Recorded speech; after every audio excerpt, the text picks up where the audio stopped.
कोटि कोटि प्रणाम। बोल बांके बिहारी लाल की। देखो पता क्या है, अर्जुन जो थे ना, अर्जुन पांडवों में मजले भाई थे। सभी पांडव बड़े धर्मात्मा और भगवान के भगत थे।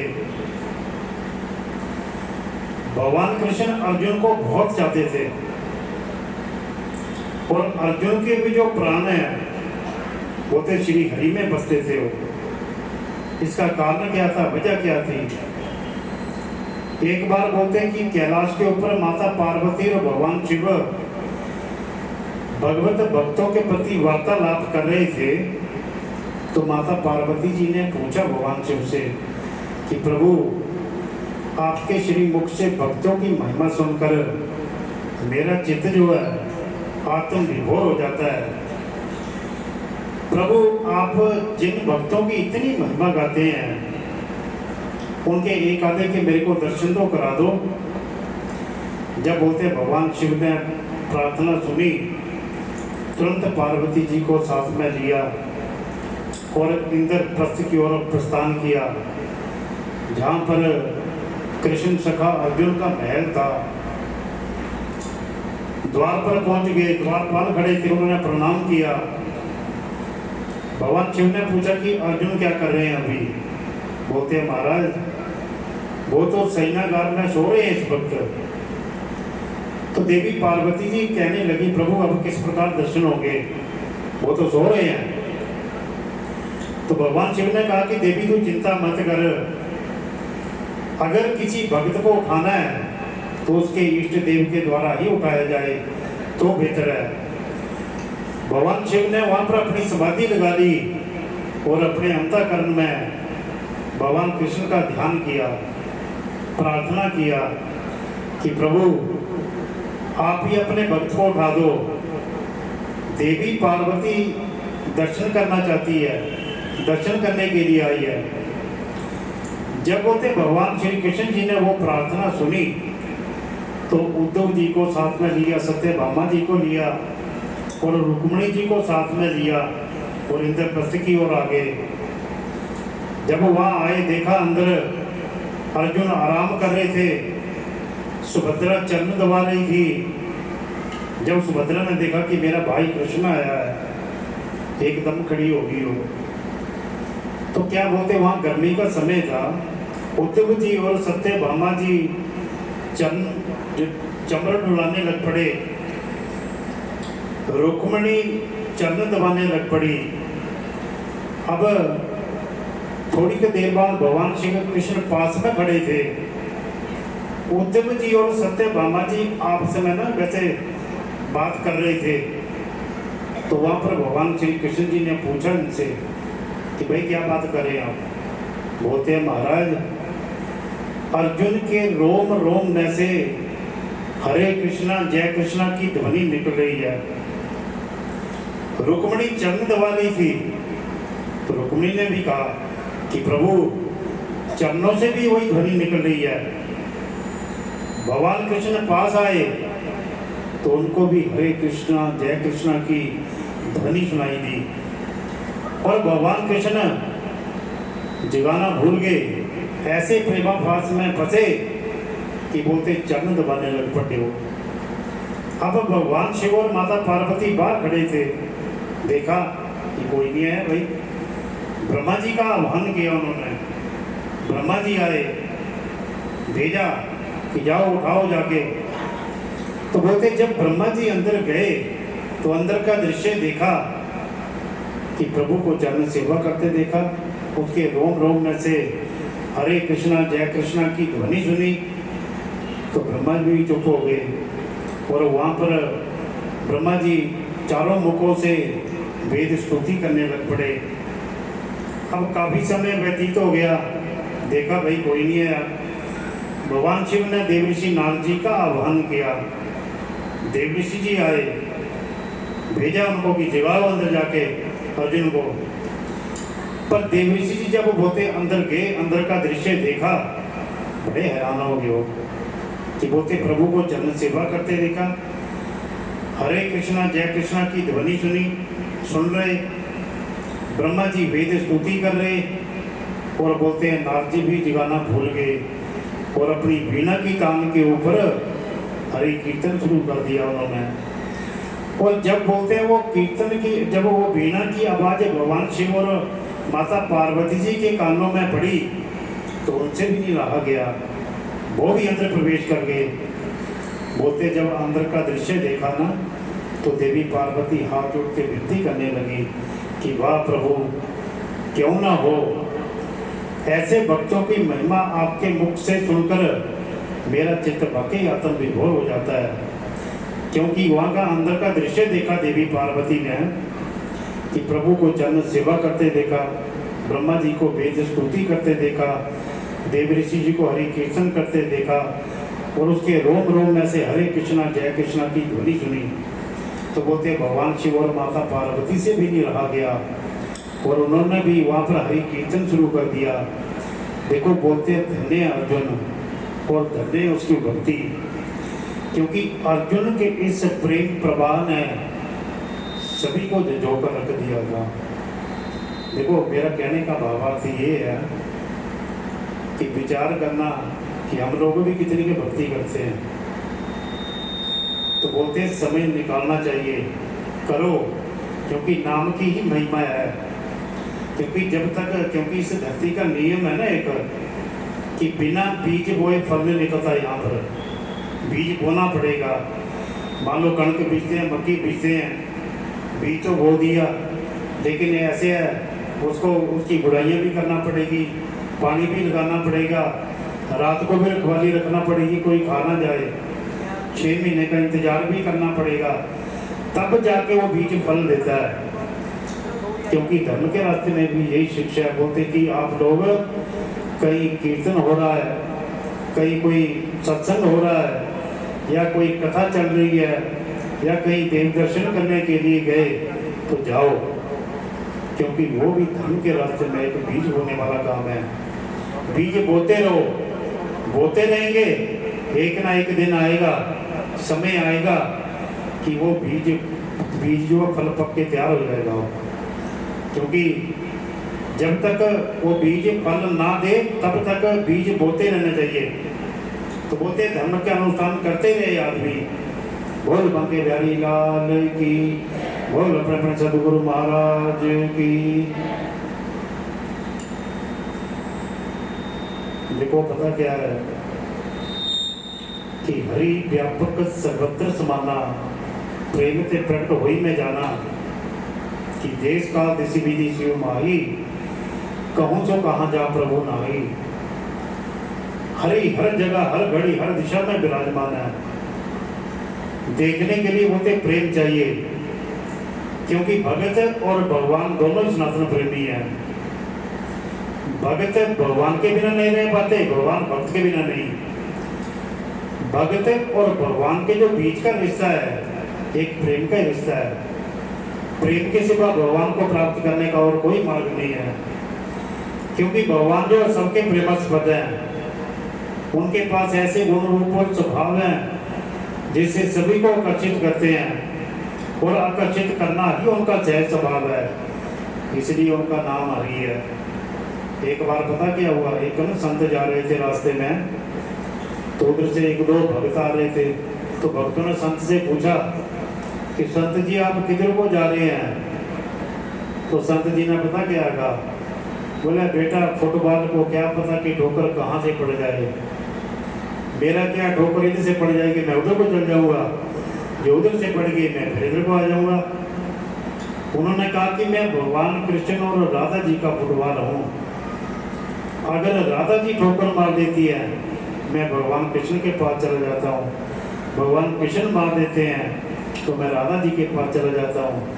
अगर कभी दिशाहीन हो जाता हूँ, मान लो ग्राउंड के बाहर हो गए, तो बोलता महाराज मैं तो फुटबॉल हूँ, ये दोनों खिलाड़ी हैं, मेरे को उठा के फिर बीच में ले आते हैं और खेलने का मजा तो बीच में है। बोल बांके बिहारी लाल की, बोल अपने अपने सदगुरु महाराज की। ऐसे ही पता क्या बोलते, एक बार ना एक कोई राजा था एक, तो उस राजा ने क्या किया कि भगवान सूर्य की आराधना किया। ऐसा घोर तप किया कि भगवान सूर्य बोलते प्रसन्न हो गए, दर्शन दिए उन्होंने। बोला हाँ भाई बोल क्या चाहिए।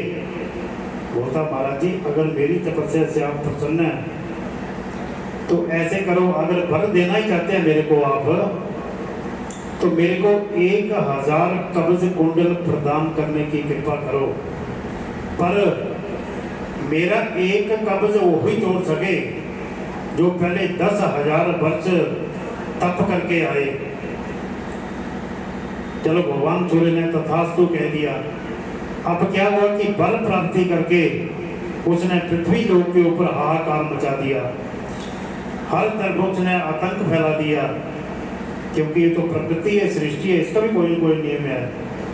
सारे देवते इकट्ठे हुए ब्रह्मा जी के पास चले गए, प्रार्थना की महाराज करो कुछ, इसने तो बड़ा आतंक फैला दिया। लेकिन ब्रह्मा जी भी देवताओं के साथ हो गए, श्री हरि के शरण में पास चले गए वैकुंठ में। जब बोलते वैकुंठ में गए, प्रार्थना किया वहां पर कि प्रभु ऐसे ऐसे वो दुराचारी है और उसको ऐसे ऐसे वर प्राप्ति है, और इस वक्त तो उसने पृथ्वी पर हाहाकार मचा के रखा है। अब पता क्या है, वहां पर बोलते श्री हरि देखने लगे कि इस पृथ्वी लोक के ऊपर ऐसी कौन सी जगह है कि जहां पर एक दिन अगर तपस्या कर ले तो हमें 10,000 वर्ष की तपस्या का फल मिल जाए। तो जब उन्होंने दृष्टि दौड़ाई तो बोलते जो केदार खंड है वो एक ऐसा है, जो ये बद्रीनाथ केदारनाथ जाते हैं ना यात्रा पर, तो वो वहाँ पर बोलते हैं अगर आदमी एक दिन तपस्या कर ले तो 10,000 वर्ष की तपस्या का फल मिल जाता है। लेकिन श्री हरि ने विचार किया कि वो तो भाई भगवान शिव और माता पार्वती जी की क्षेत्र है, तो वहाँ पर अब ऐसा भी है नहीं कि हम सीधे बोल दें हाँ भाई कि महाराज जी आप चलो यहाँ से और मैं तपस्या करना चाहता हूँ। लेकिन श्री हरि ने क्या किया, बोलते वहाँ पर एक अलकनंदा नदी जाती है, तो वहाँ पर एक शिला पड़ी थी। शिला के ऊपर भगवान श्री हरि ने बाल रूप धारण किया, बच्चे का रूप धारण किया और जोर जोर से वो चिल्लाने लगे। तो जब बोलते चिल्लाने की आवाज जब माता पार्वती जी के कानों में पड़ी तो माता पार्वती से रहा ना गया, क्योंकि वो तो जगजननी है। वो भगवान शिव से पूछा प्रभु ये बच्चा किसका रो रहा है, ऐसे करो मेरे को आप आगे दो, मैं जरा देख के आती हूँ। जब भगवान शिव ने ध्यान लगा के देखा कि वो तो प्रभु की माया है, बोले देवी तू छोड़, तूने क्या लेना है। बोलती नहीं नहीं महाराज मेरे को आगे दो आप, मैं जरा बच्चे को देख के आती हूँ। चलो भगवान शिव ने आगे दे दिया। अब जब माता पार्वती गई उस शिला के पास तो बच्चा रो रहा था। जब वो उठाया ऊपर तो बच्चा चुप हो गया हो। चलो माता पार्वती जी भगवान शिव के पास लेके आ गए, तो भगवान शिव ने क्या किया कि बाल रूप को देखा, प्रणाम किया। तो जब बोलते वहां पर उनको वहां पर रखा, तो जब रखा वहां पर तो इतने देर में क्या हुआ कि बोलते वहां पर शंख चक्र गदा धारण किए हुए भगवान विष्णु प्रकट हो गए वहां पर।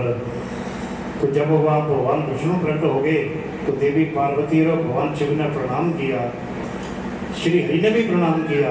तो प्रभु आप बोलते ऐसे भाई मेरे को ये जगह बहुत अच्छी लगी, मैं यहाँ पर तप करना चाहता हूँ, पर मेरा जो प्रयोजन है जन कल्याणी है। जब बोलते भगवान शिव और माता पार्वती ने ये बात सुनी कि जन कल्याण के बारे में, तो भगवान शिव और माता पार्वती जी ने वो अपना क्षेत्र छोड़ दिया और वो केदार खंड में चले गए वहाँ पर।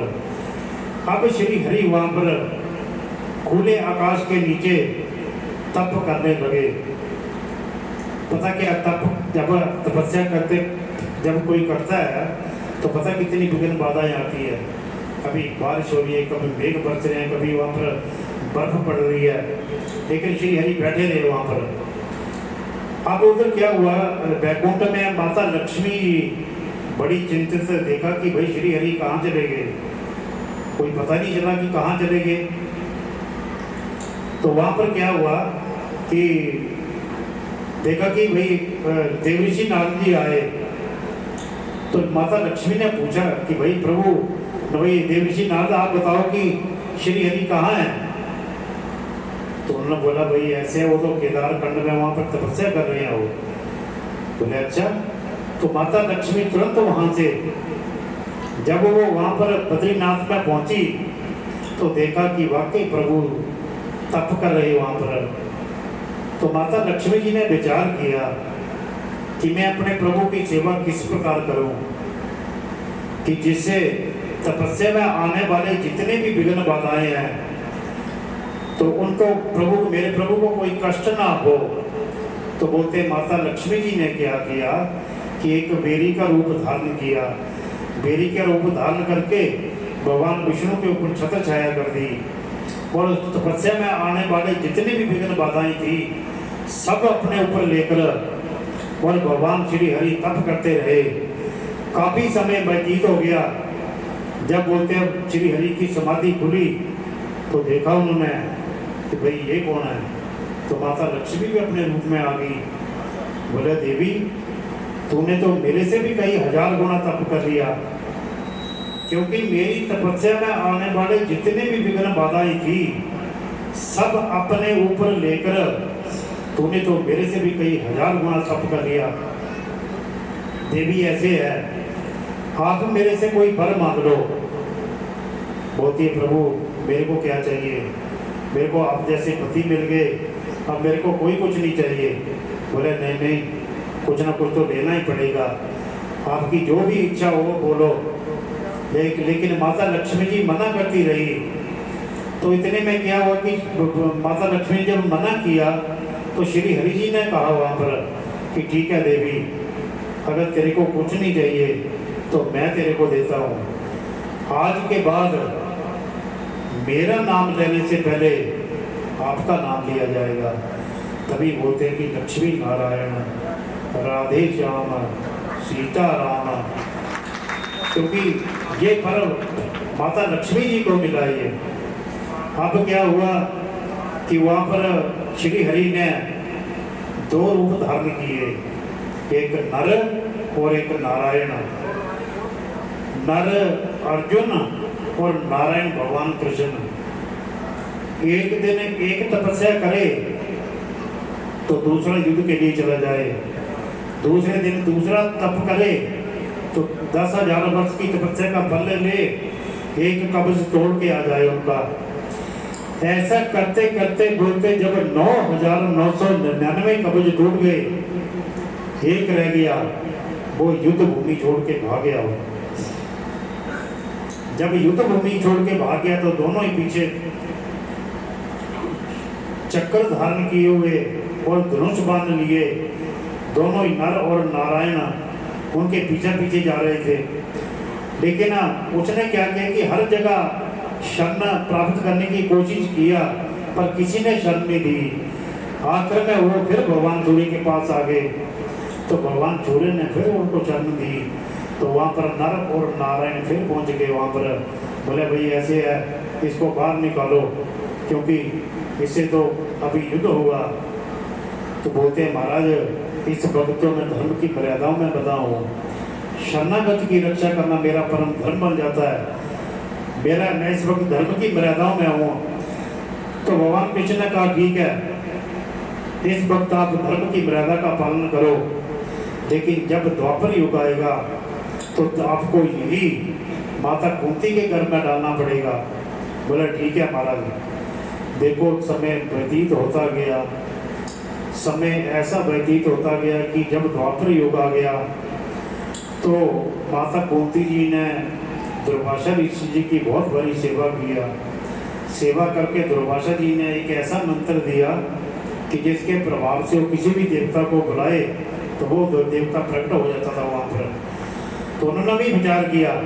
तो बोलते जब भगवान सूर्य का आह्वान किया कुंती ने तो भगवान सूर्य प्रकट हो गए। जो अपने जो बच्चों भगवान सूर्य ने क्या किया, जो अपना तेज था कुंती में प्रवेश